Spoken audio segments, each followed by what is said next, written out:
Yes, you read that right. 25 books in 1 month. And you may be thinking, I've seen better. To which I raise you the fact October 1st is my birthday, and also marks my first day of freshman year at college, which I'll be paying a shit ton of money to attend in my bedroom.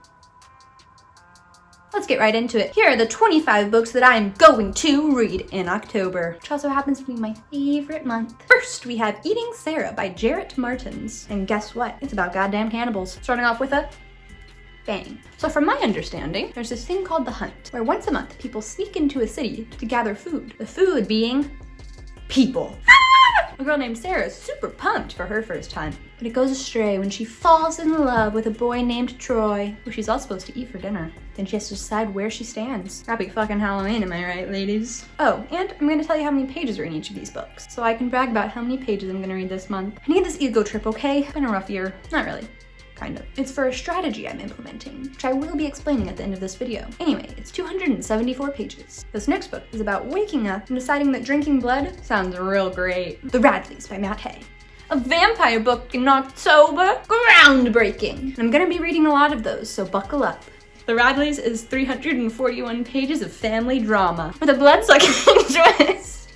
The twist being that the vampires. This one's a real honker. 1,207 pages. I am ambitious. I want to give myself that. The Witching Hour by Anne Rice. Takes place partly in New Orleans. Yes. And follows a dynasty of witches. Supposedly time jumps a lot. There's a love story. People come back from the dead. It's all very chaotic. And honestly, that's what I want if I'm gonna read 1,000+ pages. Kind of starting to worry that I bit off a bit more than I can chew. Onward! What's that you say? I should read another Anne Rice book because 'tis the season? I mean, okay. Interview with the Vampires, the quintessential vampire book. It walked so Twilight could run, so I've been told. Follows this guy named Louis, as he recounts to us his story of becoming a vampire. Honestly, that's all that I know about it, other than there's also a movie adaptation with Brad Pitt that I will be watching. It's 342 pages, much more doable. I love that for us, Anne. We have A Great and Terrible Beauty by Libba Bray, aka the only book that I actually own for this TBR. I love Libba Bray's The Diviners series. I'm really excited for this one. It's the first in a series about a 16-year-old named Gemma Doyle. The story takes place in 1895 and follows her as she is shipped off to a boarding school in England after the suicide of her mother. She has to leave everything she's ever known behind in India, where she spent her entire life up until this point. She also has dreams that have a funny little habit of always coming true. Then, there's a strange Indian man who keeps following her around. A stalker, my kind of man. I don't know, it sounds really cool. And if you know me, you know I have a slight dark academia exception. Exception? No, obsession. It's seriously my favorite genre to read. Is it a genre? It's 403 pages, classified as YA, and yeah, sounds promising. Ray Bradbury is one of my favorite authors, so I'm just in a tizzy about this next read. The Halloween Tree. The whole story happens in one night as these 8 boys set out to meet their friend named Pipkin. Great name, kind of like pumpkin. On Halloween, my favorite day of the year. But Pipkin is kidnapped by an unforeseen force, and the 8 boys meet a creepy guy named Mr. Moundstroud, who instills in them the meaning of Halloween.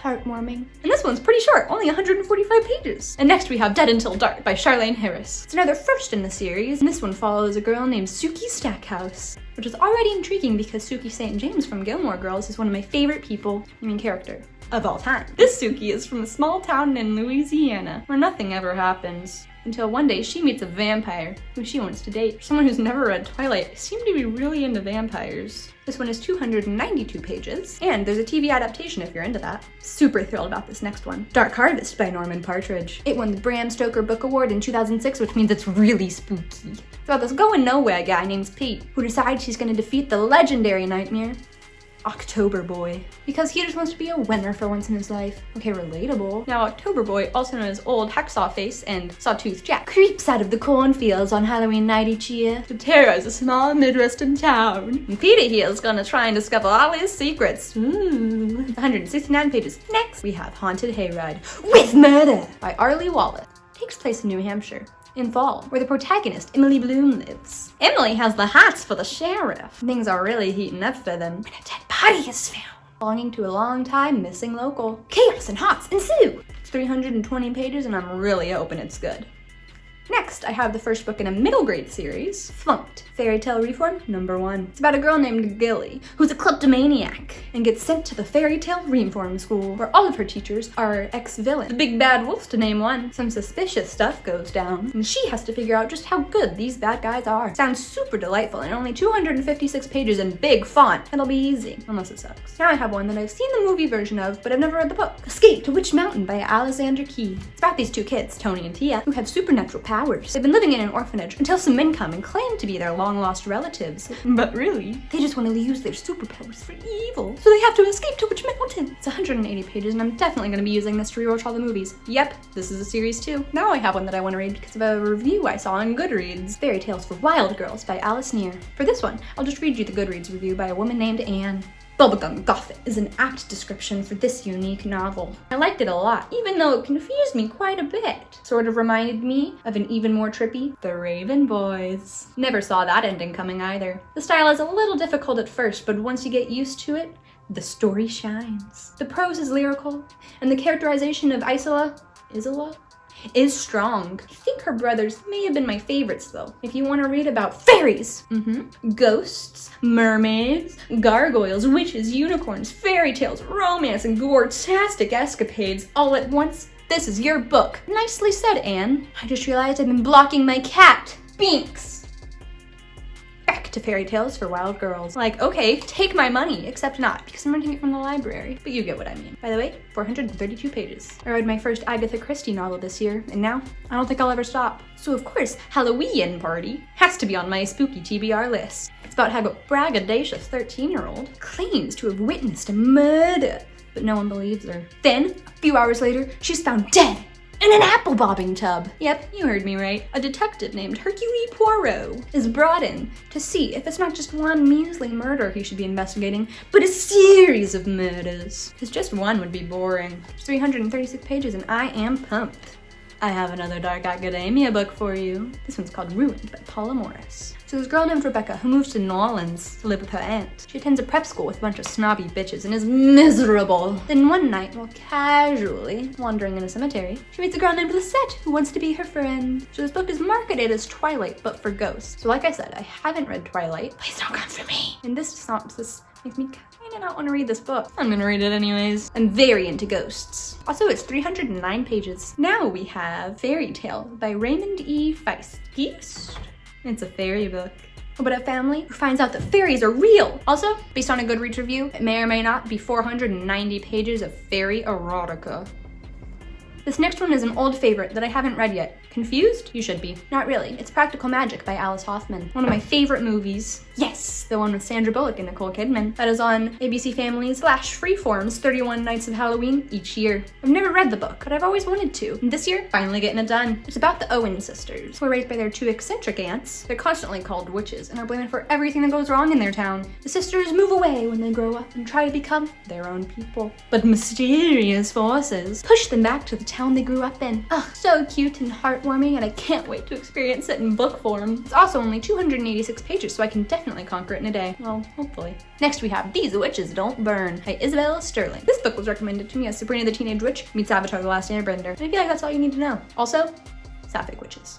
Now that's all you need to know. 336 pages, done. Next! This next one is YA fantasy. It's called Grim Lovelies, and that juxtaposition in the title, wow, I'm intrigued. It's by Megan Shepherd, and it's about a girl who's enchanted from animal to human. And one day finds the woman she works for, who also turned her from animal to human, dead in a pool of rolling blood. And she gets accused of being the murderer. Dun, dun, dun!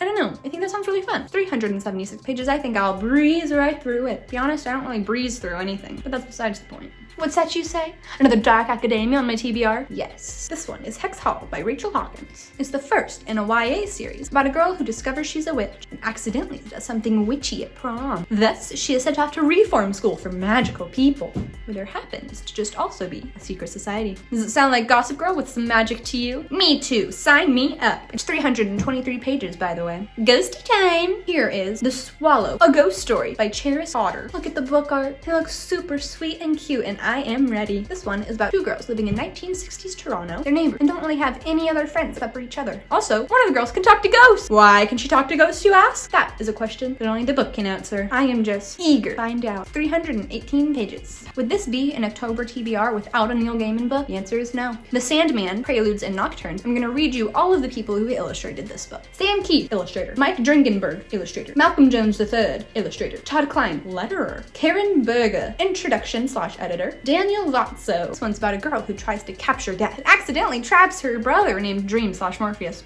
Oops, for 70 years in the process. Once he finally escaped, he sets out on a quest and encounters a few bad guys, one of which is Lucifer. It's 233 pages and looks like it's gonna be a real wild. A Night in the Lonesome October by Robert Zelensky and illustrated by Gahan Wilson. It's about talking dogs and it's supposed to haunt your nightmares. Can't wait. 280 pages. And last on the list is Pumpkinheads by Rainbow Rowell and illustrated by Faith Erin Hicks. It's a graphic novel that follows Deja and Josiah, high school seniors who have worked together in a pumpkin patch. As their seniors, this is the last time they will work here together and decide to go out with a bang. Supposedly, it's cute, there's some romance, and autumnal aesthetics. It just looks really freaking adorable, and I mean, look at that cover. I'm so excited about this one. Also, it's 209 pages. Okay, so about all of the page numbers, I'm going to be implementing the pages per day strategy that I saw in Books Past Bedtimes. 12 tips to read more books. 150 books in a year video, where you add up all of the pages you want to read in total and divide by the number of days you want to accomplish said pages. So we'll do that right now. Beep bop boop bop, beep beep bop bop boop. Okay, that's 7,857 pages total, divided by 31 days. So I need to read roughly 253 pages per day to make this happen for myself. Wow, that actually seems doable. I mean, ambitious, but doable. I have her channel and video linked down below if you want a better description of what I just said, and a bunch of other tips on how to read more. Check back in with me in a month to see if I made it. And you can follow me on Instagram, which is always linked in the description, where I'll be posting daily updates on my story. Okay, see you in a new video next Friday, and other days, maybe.